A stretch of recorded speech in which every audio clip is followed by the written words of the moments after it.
Welcome to our presentation. This is Group 5, and we consist of Peyton Danko, Jose Duran, and myself, Ralph Figueroa. So during our presentation, we're going to talk about the different aspects of social linguistics. So here's an introduction to social linguistics. So what is social linguistics? Social linguistics is a field of study which deals mostly with language use, particularly spoken language, but not the grammatical or phonetic structure of a language. So it's namely the social attitudes that determine which linguistic variety, language feature, or style speakers choose in a certain situation. The sociology of language studies society in relation to language, whereas social linguistics studies language in relation to society. So in other words, social linguistics studies language and how it varies based on the user's sociological background, such as gender, ethnicity, and socioeconomic class.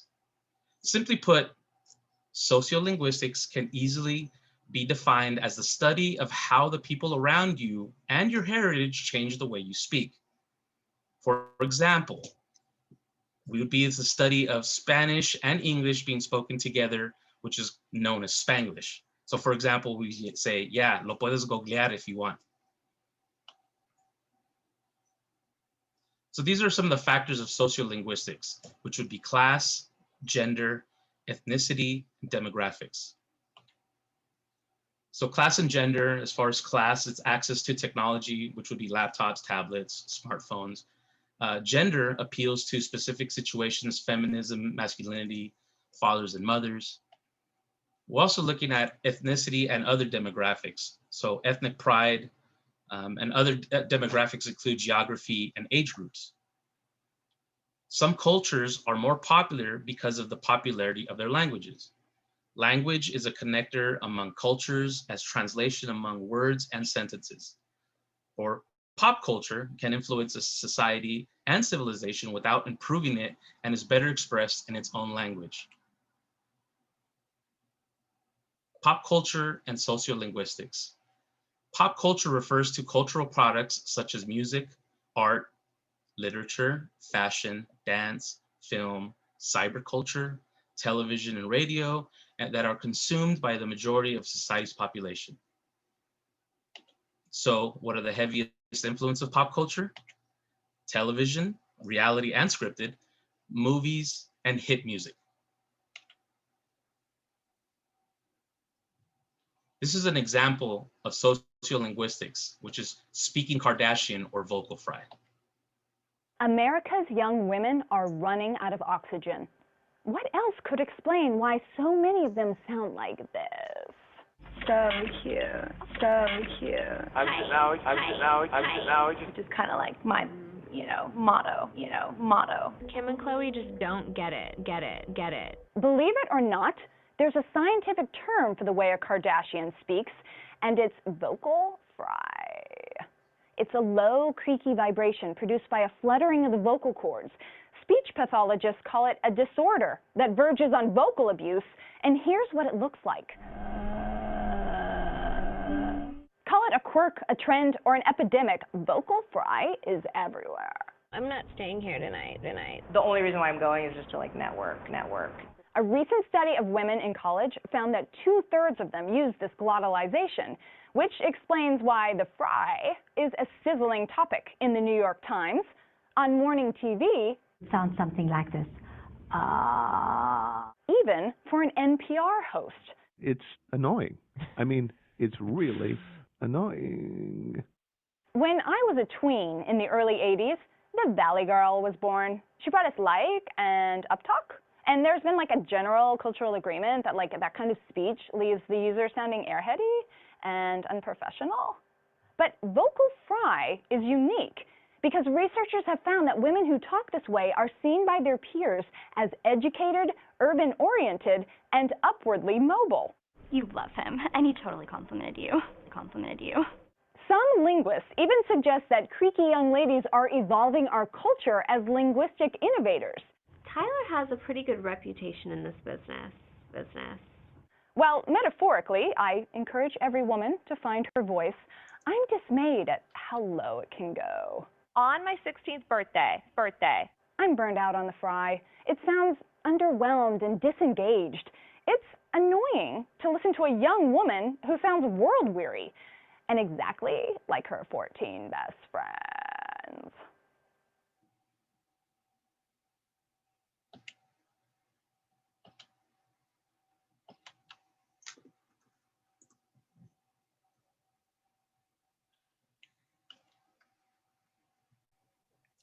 Okay, the history of sociolinguistics.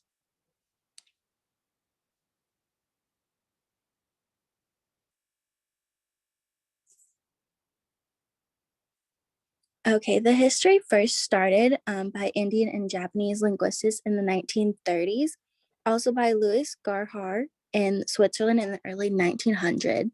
It also appeared with Thomas Collins Hodgson in the article Sociolinguistics in India in 1939. And then later in the 1960s, came to the US and the UK with the introduction of William Labov. The history continued. So in the 1960s and 70s, there were many different types of sociolinguistics.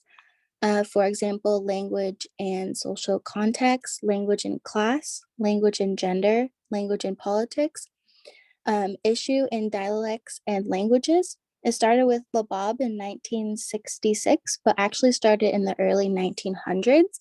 Dialect geographers of the 1930s connected on social aspects of dialect differences. Also, researchers interested in bilingualism noted sociological aspects.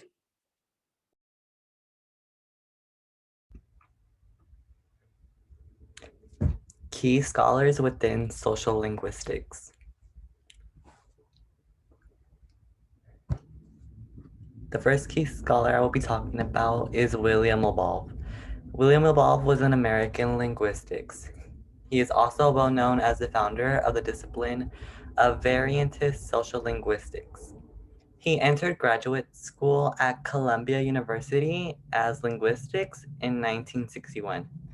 He completed his PhD in 1964. He worked in Columbia until 1971, and he taught in the University of Pennsylvania until 2014, which led to his retirement. Labov introduced a method that involved observing sound change, which was his master's thesis of changing pronouns with Martha's Vineyard. It explored social motivations for linguistic innovations. On his PhD, he studied the dialect patterns in voices in East Side of New York. Labov discovered that linguistic variations is socially arranged. Throughout Labov's career, he was motivated by his concerns on social justice.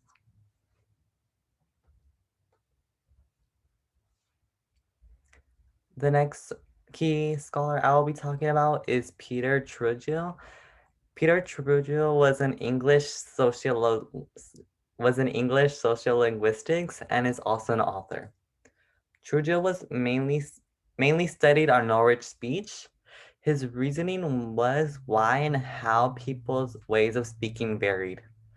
One of those variables that he studied was the difference between British English and American English with the pronunciation of ing and in. For example, words such as talking, talkin', and walking, walkin'. The pronunciation of ing is used in America while in is used in British. Trujillo has made outstanding discoveries in his years. When questioned what forms men or women use of the ing and in pronunciation, men mainly used in and women used ing more often. In all social classes, the more careful people were while speaking, they used the pronunciation ing. The format or pronunciation of in was mostly used in lower working classes, for example, speaking.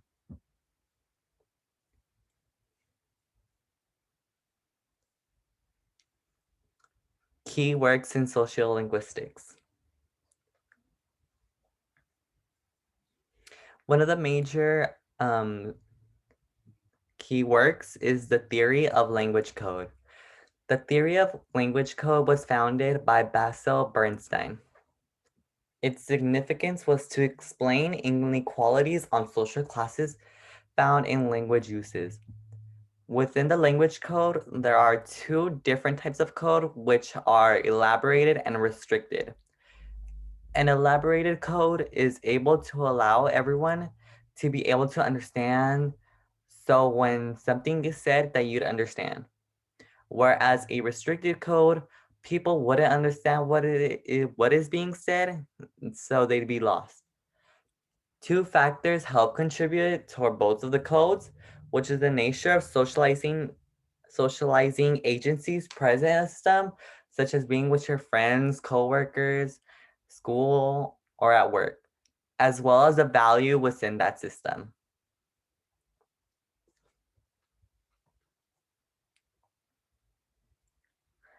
And that's the end, y'all.